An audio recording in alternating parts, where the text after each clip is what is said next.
I've been with my wife for 2 years. She has a 21-year-old son. I have a 14-year-old daughter from my previous marriage.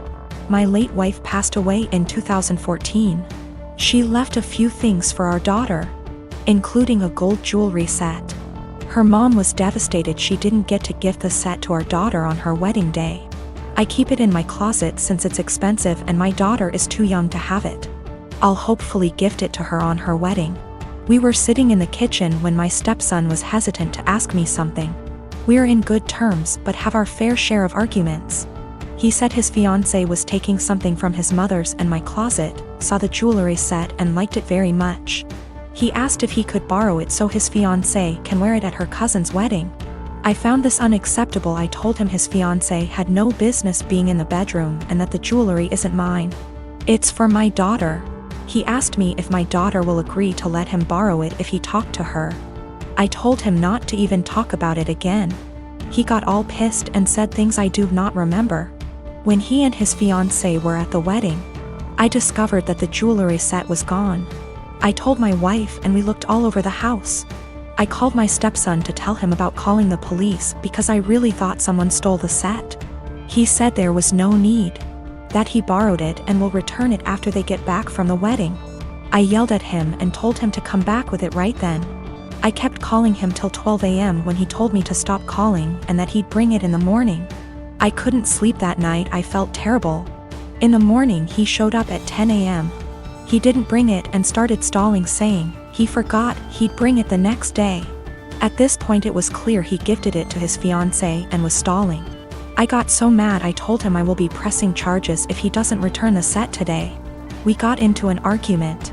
My wife said his fiancée was the one who wanted the jewelry set. But he was the one who took it and it's not even mine, it's my daughter's, which made it worse. Because I'm responsible for whatever happens to it. His grandparents berated me after I told them this and got mad and defended him when I said that I will be pressing charges.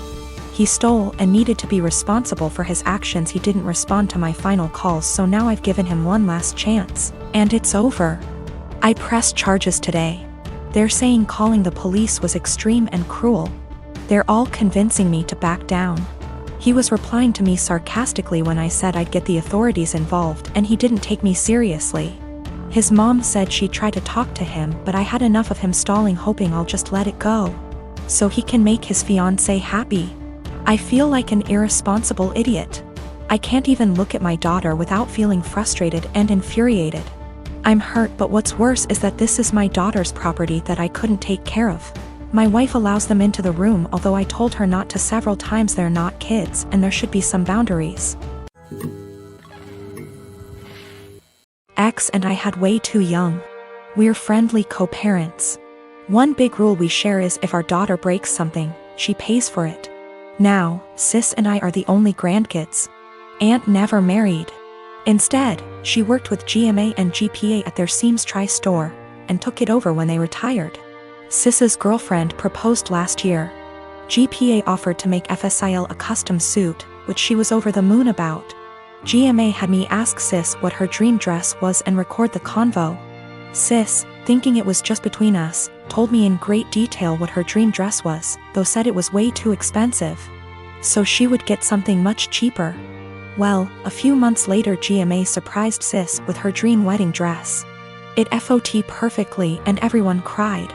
Sadly, GMA recently passed away, which hit us all hard. Sis was devastated, but decided that the dress meant GMA would still be there with us at the wedding. The issue comes in with C. She's very large, much larger than Sis. 3 days ago, we decided to go visit Sis and see how she was doing. It was great, but then C asked if she could try on the dress. Sis politely said no. C made a face, but dropped it. Later, we decided to go grab dinner. Sis and I went to pick up our orders, but C decided to stay and play with Sis's dog. We got back, and the dress was destroyed. C had apparently tried to get it on, popping some seams, and got stuck. Instead of waiting for help, she cut her way out. The dress was hacked to bits. Sis was devastated and asked us to leave. I grounded C and called Aunt with some pictures, asking if it could be saved. She said there was no. She said she'd make a new one, but it wasn't the same. Then she dropped the bomb on me. GMA had hand-sewed most of the dress, used super expensive fabric, and put almost 500 hours in making that dress, since it was the only family wedding we'd have. In total, the dress cost $12,000, give or take. C has about $15,000 saved from various jobs, as well as winning writing competitions. This was supposed to help her in college. I took her to the bank and set in motion transferring all the funds, since as her parent I still have control over it. $12,000 to aunt to pay for the new dress. $3,000 to my sister's wedding, as an emotional distress tax. I explained exactly why this was happening to C, but she sobbed the entire time, asking what was she supposed to do for college and saying it wasn't her fault. I told her she could get a job if she didn't get a scholarship, and it was her fault for trying on the dress after she'd been told no, and for not waiting until we got back. A few popped seams could have been fixed. Hacking the dress to pieces couldn't. C told my ex, and while she agreed C was in the wrong after the full story, said I shouldn't have ruined her future for a free dress. I reminded her of our rule, and she still thinks I'm wrong. $3,000, that was to make up to my sister that C destroyed the last gift our dead grandma ever gave her. I consider that part of the price of destroying the dress, since even if Aunt remakes it, it's lost a great deal of its sentiment value. I pointed out how young we has her because I wanted to explain how a 31-year-old has a 16-year-old kid. I do not resent having her, she's the best thing I've ever done. I also brought up C's size because Sis has Crohn's disease and thus is very tiny. The dress was made her for size, and C is much larger than Sis. I love C as she is, but just holding the dress up, it was clear it wouldn't fit. The money was C's have fun at college money, not her college fund. My ex and I are paying for whatever scholarships don't. When she was asking what she would do for college, she was asking what did she do for fun and to buy things we didn't pay for. I got off the phone with my ex. I sent her the pictures, and she freaked. She apparently didn't believe me when I said it had been hacked apart, and believed it was just a few torn seams. She was pretty much on my side after. She told me that she spent the day badgering our daughter, asking her why she did what she did. And finally she cracked and said she was mad that grandma wasn't alive to make her a dress, and that it was unfair. My sister got a free beautiful dress as a reminder when my daughter got nothing, despite the many things she was given after the funeral. She tried it on, took it off when the seams popped, and then in anger hacked it apart. If she couldn't have a dress from grandma, no one could. Her own words. Honestly, knowing she did it on purpose has just made things worse. The fact that she could be so. It's a complex situation, but I'll do my best to explain. I have a bio son Leo, 16 from my previous relationship. I married his stepmom who is a mother of 2 boys, Connor, 20, deceased, and Derek, 12. I've never had the pleasure to meet Connor who tragically passed away from a motorcycle accident.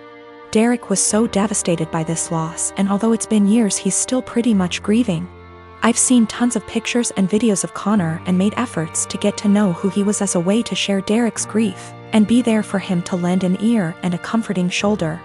It's safe to say that Derek and I grew a strong bond in no time. But my son Leo isn't close to Derek. Understandable because not all siblings and step-siblings are the same. Leo and Derek are different in everything, which isn't a bad thing, but Leo calls himself the brutally honest type, and makes insensitive comments about Derek most of the time. They tend to be under the guise of advice. Derek never complained, so I had to step in and tell Leo to stop being insensitive towards his stepbrother, especially with everything regarding Connor and his memory.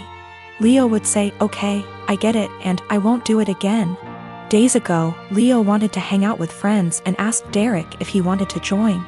Derek agreed and put on Connor's hoodie before going out. Leo commented on the hoodie and called it ugly and asked him to put on something else, but Derek insisted on wearing it or not go. Leo dropped it. Hours later, Derek came home crying with his hoodie in hand. He said Leo and friends cut it into pieces while he was in the bathroom after they convinced him to take it off. I was furious. I asked Leo and he said it was his friend's idea, then said he had to do it since Derek wears it everywhere, and it looked old and embarrassing. I reminded him who this hoodie belonged to and he said, "So what?" Maybe this will help him move on in life. I told him his birthday was cancelled and his friends aren't welcome anymore. He pitched a fit saying his birthday was a right not a privilege and I can't cancel it. He had my ex criticize my decision and wanted to host his birthday party, but I refused because he's grounded, so no party anywhere. She and her family called me awful and ridiculous and asked me to think how Leo will hate me for this, but I insisted he needed punishment for putting his stepbrother through this. University is starting back soon, so many of my friends started moving back to town. I am 17, female, live in a house with 5 friends. I wasn't born in the UK but moved here with my parents when I was 17. We come from another European country, so I speak my native language, English, which is far from perfect. I've been learning Spanish and English since I was little, and my Spanish is better than my English. I don't have an obvious accent in English, people just assume that I am Canadian. We had a small party on Saturday and one friend brought his new girlfriend, Jess. Jess 20, and she's the reason why I am posting here. Jess made sure to let everyone know that she's a polyglot and speaks multiple languages. I was obviously impressed. I study modern languages, meaning that I'm learning Italian and German on top of Spanish. And obviously I asked what languages she speaks: Spanish, Japanese, Arabic, my native language, German, Korean, and French. I told her how impressed I was and carried on with my evening. I had a short phone call with my mom, whom I obviously speak to in my native tongue, and I went out of the house to talk to her. Jess was out in the garden and heard my conversation, and she corrected me on my pronunciation. I told her that she was in the wrong and she insisted that she knows better. I didn't fancy getting into any arguments, so I ignored her and went back inside saying whatever. Later, I bumped my head and swore loudly in Spanish. I tend to code switch a lot when drunk, and she corrected my pronunciation, which was funny because it was her who was incorrect. I ignored her again. A while later I wanted my friend, who is from Spain, to hand me something, but I forgot how it's called in English. So I said, "Hand me Spanish word, please," knowing my friend would understand. Jess decided to correct me again, using completely incorrect word. My friend and I looked at each other, and me being drunk, I lost any self-control I had. I spoke to Jess in Spanish asking her what the hell she thinks she's doing. And she looked at me telling me that my Spanish was so wrong that she didn't understand a word. It wasn't, but okay. So I told her the same thing in my native tongue, to which she replied with the same thing. I laughed at her and told her it's my native language and she really shouldn't lie about being a polyglot and correcting people when she doesn't actually speak those languages. She was fuming. She tried to grab her boyfriend's hand and leave with him, but he was too drunk to care and just said, "Told you to stop lying." I don't know how she got my number, but she called me this morning screaming what an asshole I am to humiliate her like that, and if she knew I spoke the language, she wouldn't have corrected me. I do feel bad now. I realize how humiliating this must have been for her, but on the other hand, she shouldn't have been lying.